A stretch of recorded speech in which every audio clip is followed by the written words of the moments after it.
गाल अंदर बैठ जाना, जल्दी थक जाना, चेहरा निस्तेज हो जाना, पाचन तंत्र बिगड़ जाना, आंखें कमजोर होना इत्यादि सम्मानित। ये सभी लक्ष्य बुढ़ापे की अवस्था में होते हैं, लेकिन अब ऐसा नहीं है। जवानी के दिनों में भी काफी युवा इन बुढ़ापे का शिकार हो जाते हैं। तो आइए इसी बात को हम एक बौद्ध कहानी से समझते हैं। इससे पहले आप इस वीडियो को लाइक करें और अब तक आपने हमारे चैनल को सब्सक्राइब नहीं किया तो प्लीज चैनल को सब्सक्राइब कर ले और बेल नोटिफिकेशन को ऑल पर सिलेक्ट कर दें ताकि हमारी आने वाली वीडियो की सूचना सबसे पहले आपको प्राप्त हो। तो चलिए आज की कहानी को प्रारंभ करते हैं दोस्तों। एक बार महात्मा बुद्ध एक सम्राट के राज दरबार में जाते हैं और उनसे पूछते ही, राजन बताइए आप लोग की प्रजा कैसी। राजन कहते हैं, हे भगवान, आपने जो उपदेश दिया है इससे हमारी पूरी प्रजा में लोग 60 वर्ष के हैं। उन्हें भी देखने में ऐसा लग रहा है जैसे 20 वर्ष के हो चुके हैं। सबकी ढलती उम्र जैसे रुक गई है, थम गई है भगवान। सब लोग स्वस्थ हैं। हमारे राज्य में लोग तो बैठकर आराम कर रहे हैं क्योंकि अब किसी को दवा की जरूरत नहीं है। सभी लोग एकदम स्वस्थ हैं। हमारी प्रजा बहुत ही खुश है। दोस्तों, आज की कहानी बहुत ही ज्ञानवर्धक है, इसलिए इस कहानी को अंत तक अवश्य सुनिए। इस कहानी से आप यह जान पाएंगे कि कम उम्र में ही बुढ़ापा क्यों आता है। जैसे कि सभी लोग जानते हैं कि गौतम बुद्ध एक सम्राट भी थे, लेकिन उन्होंने सब कुछ त्याग कर एक सन्यासी का रूप धारण किया था। इसीलिए उन्हें सब पता था हमें क्या खाना चाहिए, हमें कैसी दिनचर्या अपनानी चाहिए। दोस्तों, आज हम महात्मा बुद्ध के 12 महत्वपूर्ण नियम, या यह कह लो आज हम पूरे जीवन का रहस्य जानने वाले हैं। इसलिए आप सबसे विनम्र निवेदन है कि पूरी कहानी को ध्यानपूर्वक सुने और इन 12 बातों को सुनकर अपने जीवन में उतार लीजिए। यदि आप इन 12 उपदेशों को अपने जीवन में उतार लेते हैं तो आप अवश्य ही कभी बीमार नहीं होंगे और आपका बुढ़ापा आपको छू भी नहीं पाएगा। दोस्तों, इसे हम एक कहानी के माध्यम से समझते हैं जिससे हर एक बात आपके दिमाग में बैठ जाए और उसे आप जीवन में अपने उतार सके। तो चलिए कहानी को शुरू करते हैं। बहुत समय पहले की बात है। किसी राज्य में भादर सिंह नाम का एक राजा रहता था। राजा बहुत ही दयालु, बहुत दयावान और एक न्यायिक राजा था। उनकी 2 रानियां थीं और दोनों रानियां अति सुंदर थीं। वे रानियां भी उस राजा के स्वभाव पर गईं और वो रानियां भी बहुत ही धार्मिक प्रवृत्ति की थी। राजा इतना न्यायप्रिय था कि उनकी प्रजा कभी भी दुख का सामना ही नहीं करती थी, क्योंकि राजा ने अपने मंत्रिमंडल में 9 ऐसे मंत्रियों का गठन किया था जिनके जिम्मे हर एक विभाग बांटा गया था, जिनको यह कहा गया था कि तुम प्रजा का खान पान का ध्यान रखो, और उन सबको अलग अलग काम बांटे गए थे। और उनका इतना सख्त हिदायत था कि किसी को अपने काम में लापरवाही बरतने पर उन्हें मृत्यु दंड दिया जाएगा। इसलिए उनके समूह में मंत्रिमंडल के जो मंत्री थे वे बहुत ही ईमानदारी से काम करते थे, और राजा को जब भी कोई न्याय करना होता था तो कभी भी वह किसी के साथ एक पक्षी न्याय नहीं करते थे। वह दोनों पक्ष के एक एक समस्याओं को बहुत ही बारीकी से समझते थे। दोनों के मुद्दों पर ध्यान देकर वहीं पर निष्पक्ष फैसला सुनाते थे। इस तरह से राजा के पूरे राज्य की प्रजा बहुत ही सुखी, और राजा हर हफ्ते राज्य का एक चक्कर लगाते थे और पूरे राज्य के जीतने लोग भी थे। उन सबको सभा में बुलाया जाता था। किसके घर में कितना अनाज हो रहा है, किसके घर में खाने के लिए है कि नहीं, इस प्रकार राजा की व्यवस्था होती थी। इसलिए उनकी प्रजा सुखी जीवन व्यतीत कर रही थी। उनका राज्य बहुत अच्छे से चल रहा था। सारी प्रजा सुखी थी और इसी सुख की वजह से हमेशा प्रजा राजा का गुणगान करती थी। ऐसे ही एक दिन सभा चल रही थी। तभी उस सभा में एक किसान और उसकी पत्नी आते हैं और कहते हैं, महाराज, आज हमारे पास एक बहुत बड़ी समस्या है। कृपया आप हमारी समस्या का समाधान करें। राजन बोले, बताइए क्या बात है। किसान कहता है कि मेरे 2 बेटे हैं और अभी उनकी उम्र बहुत कम, अभी से ही उनकी उम्र ज्यादा से ज्यादा 26 से 28 साल की होगी, लेकिन वह देखने में ऐसे लग रहे हैं जैसे उनकी उम्र 60 वर्ष की हो चुकी है। उनके सिर से बाल झड़ते जा रहे हैं, उनका पेट निकलता जा रहा है, वे बहुत आलसी हो गए हैं, कोई भी काम नहीं करते हैं। हमने इधर उधर से बहुत दवाइयां करवाई लेकिन कोई फायदा नहीं हुआ। महाराज कहते हैं ठीक है, और अपने मंत्री जी को आदेश देते हुए कहते, मंत्री जी, अपने राजवेद से इस किसान के बेटे का इलाज करवाया जाए और जो भी खर्च होगा उसे राज्य कोष से भरा जाए। और मंत्री जी ऐसा ही करते हैं। फिर राजवैद्य किसान के दोनों बेटों का इलाज राजकोष से करते हैं। काफी दिन इलाज चलने के बाद फिर भी वह किसान सभा में उपस्थित होता है और कहता है, महाराज, कोई आराम नहीं हुआ, मेरा बेटा वैसे का वैसा ही है। राजा कहते हैं ठीक है, हम इस पर विचार करेंगे। और इस पर विचार चल ही रहा था कि तभी उस गांव से एक पति पत्नी रोते हुए आते हैं और वह भी उसी समस्या का निवारण करना चाहते थे। फिर धीरे धीरे सवाल चल ही रहा था कि एक एक करके पूरे गांव के आधे से ज्यादा लोग वहां आ गए। राजा असमंजस में पड़ गया। उन्होंने तुरंत आपातकालीन सभा बुलाई कि राज्य में जितने भी वैद्य है सबको बुलाया जाए और दिखाया जाए कि आखिर ऐसी क्या समस्या है जिसकी वजह से हमारे राज्य के सभी नवयुवक बूढ़े दिखने लगे हैं। इस समस्या पर पूरा शोध किया जाए। राजा का यह सख्त आदेश था कि जल्द से जल्द इस पर कार्रवाई किया जाए और पूरे राज्य में छानबीन की जाए। सभी का घर घर जाकर पता लगाया जाए कि इसका कारण क्या है। जितनी भी प्रसिद्ध वैद्य थी सभी को बुलाया गया और फिर एक आपातकालीन बैठक की गई और उस आपातकालीन बैठक में सारे विचार विमर्श किया गया। राजा ने सभी वेदों से कहा, आप लोगों के पास 10 दिन का समय है और इस 10 दिन के अंदर पूरे राज्य के हर एक घर की बीमारी का पता लगाइए। ऐसी कौन सी बीमारी है या ऐसी कौन सी चीज है जिसे खाने से यह बीमारी हो रही है।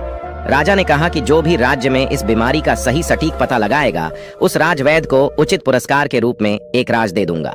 अब सारे वैद्य एकदम से एक तल्लीन होकर जुट गए और घर घर जाकर रात दिन एक एक करके पूरा 10 दिन छानबीन की। फिर वे एक दिन जब राज्य की सभा लगती है तो उस राज्य में सारे राज्य वैद्य और पूरे राज्य के लोग इकट्ठा होते हैं। फिर राजा एक एक करके सारे वैद्य से पूछते हैं। तब सारे राजवैद्य अपने अपने विचार रखते हैं, महाराज हमने पूरी छानबीन किया और छानबीन के हिसाब से हमने लोगों का उपचार भी किया, लेकिन किसी को आराम नहीं मिल रहा है। फिर एक राजवैद्य खड़े होते हैं जो बहुत ही बुजुर्ग थे। उनकी उम्र लगभग 125 वर्ष या 130 साल की थी और उन्होंने कहा, हमारा जो अपना निष्कर्ष निकला, हमारा जो अपना अनुभव है, उस अनुभव से हमें यही लगता है कि हमारे यहाँ रहन सहन और यहाँ के खाने में कुछ दिक्कत हो रही है जिसके वजह से ये सब हो रहा है, लेकिन हमारे पास इसका सटीक जवाब नहीं है। राजा उस बुजुर्ग राजवैद्य की बात सुनकर वह राजा असमंजस में पड़ जाते हैं कि 130 साल के बुजुर्ग यह बात बता रहे हैं। तो राजा ने कहा, इसका समाधान क्या होगा? अब इसका समाधान भी आप ही बताइए, क्योंकि हम आज 1 महीने से इस कारण से चिंतित हैं। 1 महीने से हमारी प्रजा परेशान हो रही है और इसे देखकर हम लोग इसी सोच से परेशान होते जा रहे हैं। मेरे भी बाल झड़ने शुरू हो गए हैं। हमारे परिवार में महारानियां, राजकुमार, राजकुमारी या जो भी है, सब लोग इस समस्या से परेशान हैं। आखिर समाधान तो बताइए। फिर वो राजवैद्य हाथ जोड़कर खड़े होते हैं और राजा से कहते हैं, राजन हमें क्षमा करिए, लेकिन हमारे पास इसका कोई उपाय नहीं है। उन्होंने आगे कहा, इन सारी समस्याओं का समाधान एक ही व्यक्ति के पास है। अगर उस व्यक्ति को बुला लिया जाए तो आपके राज्य की सारी समस्याएं खत्म हो जाएंगी, सारी बीमारियां हमेशा के लिए खत्म हो जाएंगी। उनके अलावा इसका समाधान किसी के पास नहीं है। महाराज कहते हैं, वैद्य जी हमें जल्दी बताइए, इस शुभ काम के लिए देरी मत करिए।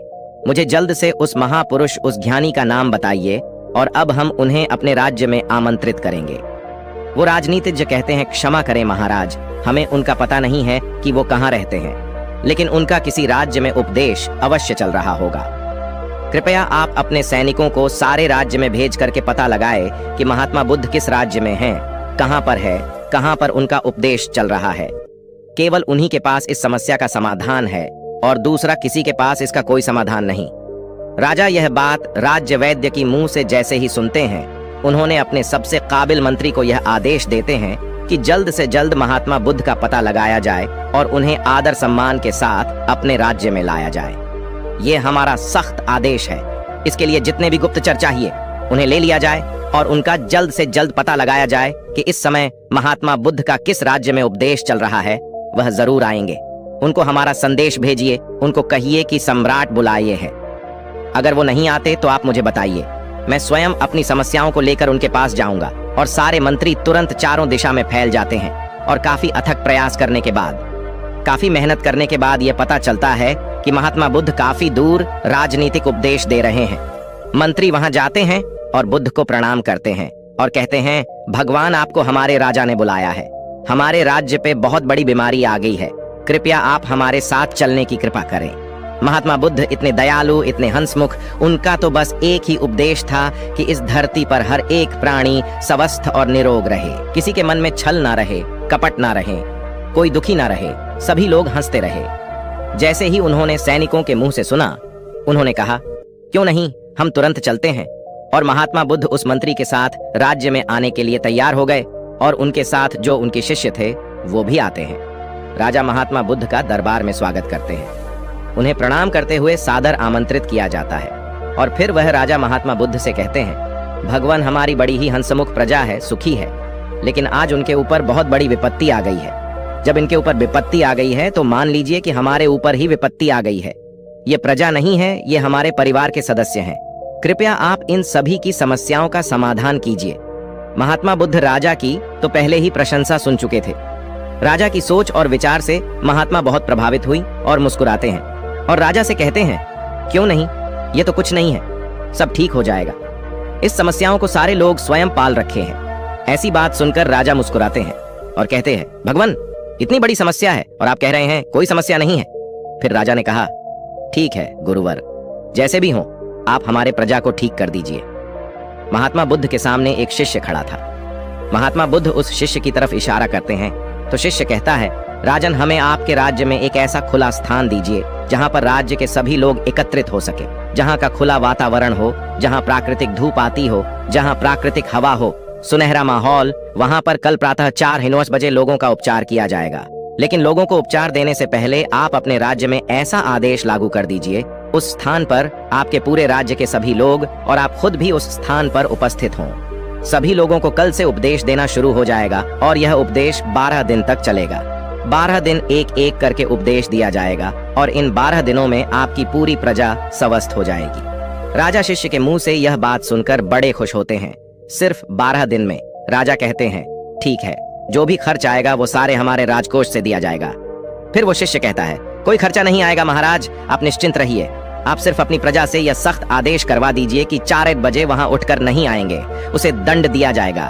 राजा यह आदेश लागू कर दिए और बोले, कल सुबह सबको वहां आना है। राजा ने एक बहुत बढ़िया सा स्थान निर्धारित किया और कहा कि कल पूरी प्रजा उसी स्थान पर आएगी, हम भी आएंगे और वहां पर महात्मा बुद्ध के विचार सुनेंगे और जैसे जैसे महात्मा बुद्ध कहेंगे उनका पालन किया जाएगा और हमारे सारे गुप्तचर सबके घरों पर निगरानी रखेंगे। जो भी उपदेश का पालन नहीं करेगा उसे सभा में दंडित किया जाएगा। यह सारी बातें घोषित करने के बाद पूरे प्रजा राजा को प्रणाम करती हैं और कहते हैं, नहीं महाराज, हम सभी लोग वहां उपस्थित अवश्य होंगे। महात्मा बुद्ध को सभी लोग प्रणाम करते हैं और वहां से चले जाते हैं। उस दिन की सभा वहां पर स्थगित कर दी गई और अगले दिन महात्मा बुद्ध का प्रवचन होने वाला ही था। सबके सब 4 बजे महात्मा बुद्ध का प्रवचन सुनने के लिए पहुंच जाते हैं।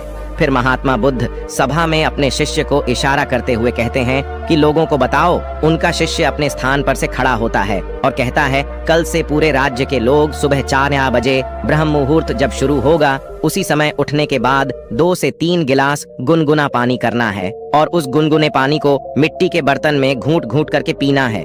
जो इसका अनुसरण नहीं करेगा उसे आराम नहीं होगा। ये महात्मा बुद्ध का पहला उपदेश था। इस पहला उपदेश का पालन करना है और कल दूसरा उपदेश दिया जाएगा। कल इस उपदेश का सभी लोग पालन करके आएंगे और सभा वहीं पर समाप्त होती है। फिर अगले दिन सभी लोग समय से वहां उपस्थित हो जाते हैं। सभी लोगों से महात्मा बुद्ध किसी से पूछते हैं कि क्या हुआ, कितने लोग पालन किए। सभी लोगों ने हाथ उठाया और सभी लोगों ने कहा, हमने इसका पालन किया है और आज हमें बहुत आराम मिला है। हमारा पेट बहुत अच्छे से साफ हुआ, शरीर बिल्कुल हल्का हल्का लग रहा है और हम बिल्कुल स्वस्थ लग रहे हैं। फिर महात्मा बुद्ध शिष्य से कहते हैं, तब शिष्य कहता है, अब दूसरा उपदेश यह है कि सबको टहलने चलना है और चलना कितना है, 2 से 3 किलोमीटर। उसमें जो बच्चे हैं, नौजवान हैं, वह दौड़ेंगे और जो सामान्य लोग हैं, जो 40 से 50 की उम्र की हैं, वह तेज चलेंगे और वे 1 सेकंड में 1 कदम 1 मिनट में 60 कदम चलेंगे और दौड़ सकेंगे तो दौड़ेंगे। बहुत तेजी से नहीं दौड़ना है, बस अपनी क्षमता के अनुसार 2 से 3 किलोमीटर तक ही चलना है। वह दूसरे दिन का उपदेश था। अगले दिन फिर से सभा शुरू होती है, फिर से सभा लगती है। फिर से सभा में वह पूछता है सभी लोगों से, आप लोगों ने पहले 2 दिन का पालन किया? सभी लोगों ने अपने हाथ उठाकर सहमति जताई। शिष्य पूछता है कि आप लोगों को कैसा लग रहा है?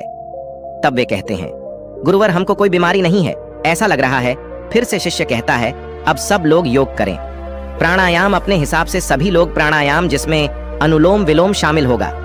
अनुलोम विलोम कैसे किया जाता है, अनुलोम विलोम कैसे किया जाता है, सूर्य प्राणायाम कैसे किया जाता है, यह सब उस शिष्य ने सभी को बताया और कहा, सभी लोग को कम से कम 30 मिनट से लेकर 45 मिनट तक इसे रोजाना करना है। और उस दिन की सभा भी समाप्त हो गई। अगले दिन फिर सभा लगी और उस सभा में सारे लोग उपस्थित हुए और उस उपस्थिति के बाद सबसे दिनचर्या पूछी जाती है, किसने कितना अनुसरण किया। सबने कहा, अब तो हमको ऐसा लग रहा है हमको जैसे कोई बीमारी ही नहीं है, कोई अलार्म नहीं लगाना पड़ता, हमें जगाना ही नहीं पड़ता। 4 बजे अपने आप हमारी आंखें खुल जाती हैं। यह सुनकर महाराज बहुत खुश हुए। इतना बड़ा चमत्कार, बिना किसी पैसे की हमारी प्रजाएं ठीक हो रही है। राजा तुरंत खुश होकर महात्मा बुद्ध को प्रणाम करते हैं और उनसे कहते हैं, आप हमारे ही राज्य में रहिए, भगवान यहाँ से मत जाइए।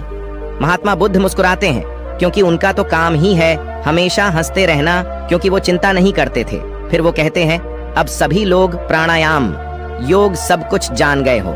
अब सब लोग को अगले काम जो करना है वो ये है कि सभी लोगों को 300 ग्राम सेब खाने हैं। इससे ज्यादा भी खा सकते हैं लेकिन कम नहीं।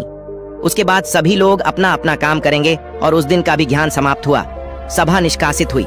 फिर अगले दिन सभी लोग आते हैं और सबसे पूछा जाता है कि किसको कितना आराम हुआ। सभी लोग कहते हैं, हम तो पूर्ण रूपेण ठीक हो गए। फिर से शिष्य कहता है, नहीं, अभी तो बाकी है, अभी तो आधा नियम और करना है। जब आप पूरे नियम का अनुसरण कर लोगे तब आपको कोई बीमारी नहीं आएगी, बुढ़ापा छूमंतर हो जाएगा, बुढ़ापा पास भी नहीं आएगा, मर्दाना ताकत बरकरार रहेगा, हमारे महात्मा बुद्ध की तरह चेहरे पर चमक बनी रहेगी। फिर वे कहते हैं, अगला उपदेश क्या है ये सुनिए, कल से सुबह 7-8 बजे तक सबको सेब खा लेना। फिर वो शिष्य अगला उपदेश सुनाते हुए कहते हैं, मान लीजिए सबने 7-8 बजे तक सेब खा लिया। उसके बाद 2-2.5 घंटे बाद सबको अपना पेट भर खाना खाना है, रोज का जैसे खाते हैं। और खाना खाने के बाद क्या करना है अब वह सुन लीजिए।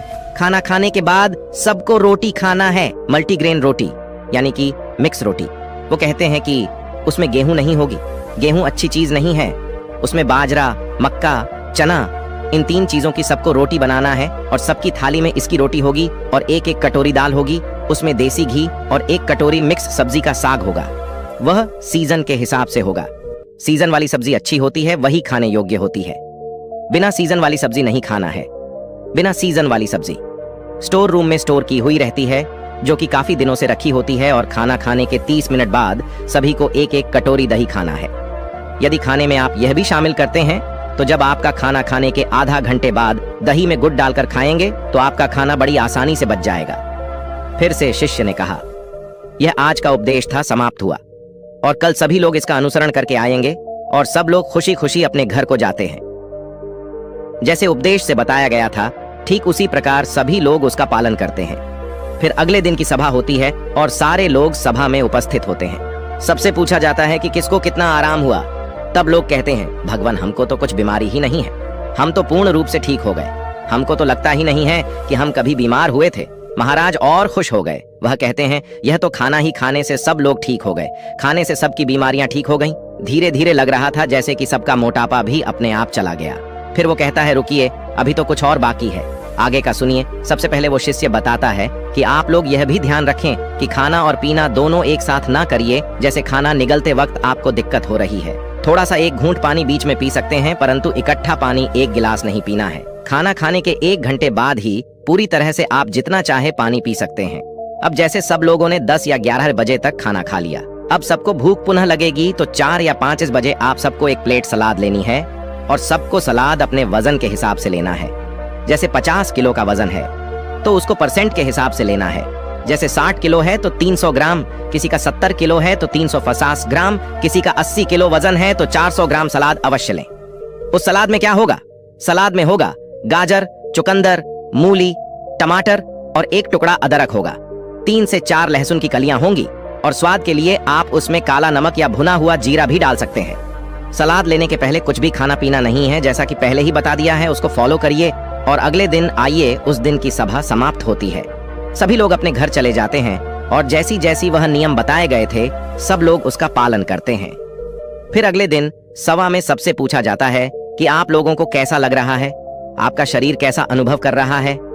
सभी लोगों के चेहरे पर मुस्कान और सबका चेहरा एक तेज की तरह चमक रहा था। ऐसा लग रहा था जैसे उनकी ढलती उम्र थम सी गई हो। फिर राजा बद्धे प्रसन्न होते हैं। फिर राजा महात्मा बुद्ध के चरण में जाकर प्रणाम करते हैं और कहते हैं, धन्य है भगवान, आपने तो सबको खाने से ही ठीक कर दिया। तब उसने कहा, महाराज रुकिए, अभी तो सारे उपदेश बाकी हैं। अभी जब मैं पूरा उपदेश बता दूंगा तब हमारे भगवान की तरह कोई बीमारी नहीं होगा, कभी किसी को बुढ़ापा नहीं आएगा। राजा कहते हैं, जल्दी बताइए गुरुवर, जल्दी बताइए, हमें सारी चीजें सुननी है। मैं भी महसूस कर पा रहा हूँ कि जैसे मुझे भी कोई बीमारी नहीं है। मैं अब 16 वर्ष का हूँ। फिर वे बताते हैं, अब रात में क्या करना है। सबका खाना जो रात का है, सूर्य डूबने से पहले सब लोग को खाना खा लेना है, क्योंकि जब हमारे पेट पर सूर्य की रोशनी पड़ती है तो उस पर हमारा पेट में हमारा अन्नाशय ज्यादा काम करता है। जब धीरे धीरे सूर्य की रोशनी कम होने लगती है तो हमारा अन्नाशय काम करना बंद कर देती है। इसीलिए आर्षि मुनि लोग सूर्य डूबने से 1 घंटे पहले खाना खा लेते थे। इसके 2 फायदे हैं। जब आप सूरज डूबने से पहले खाना खा लेंगे तो आपका सारा खाना पचना शुरू हो जाएगा, और जब आप सोने जाएंगे तो 3 या 4 घंटे में आपका सारा खाना पूर्ण रूप से पच जाएगा। इसके फायदे, एक तो आपको नींद बढ़िया आएगा, और अगर आप लेट खाना खाते हैं तो अपने जीवन को बिगाड़ लेते हैं, तो उससे आपको जल्दी नींद नहीं आएगी। आपके पेट में अच्छे से खाना पचेगा नहीं, इससे आपको गैस बनेगा। इसलिए आपको सूर्यास्त के 1 घंटे पहले रात का खाना खा लेना है। और खाने में क्या क्या लेना है वह है मल्टीग्रेन, रोटी साग सब्जी सीजन के हिसाब से 2 चीज और खाना है। कितना खाना है? नाम मात्र, यानी कि हल्का खाना खाना है, जैसे लगी कि आपने खाना नहीं खाया है। फिर उसके 1 घंटे बाद आपको 1 गिलास दूध पीना है, उसमें 3 ग्राम हल्दी डाल देना है। हल्दी शुद्ध घर का होना चाहिए, बाजार का नहीं। उसे उबालें और जब ठंडा हो जाए फिर उसको पीना है। हल्दी वाला दूध आपकी सारी बीमारी को नाश कर देता है। यही इतना शक्तिशाली होता है। अब सारे लोग इसका पालन करेंगे और उसका अनुसरण करेंगे। इसके बाद दूध पीने के तुरंत बाद सोने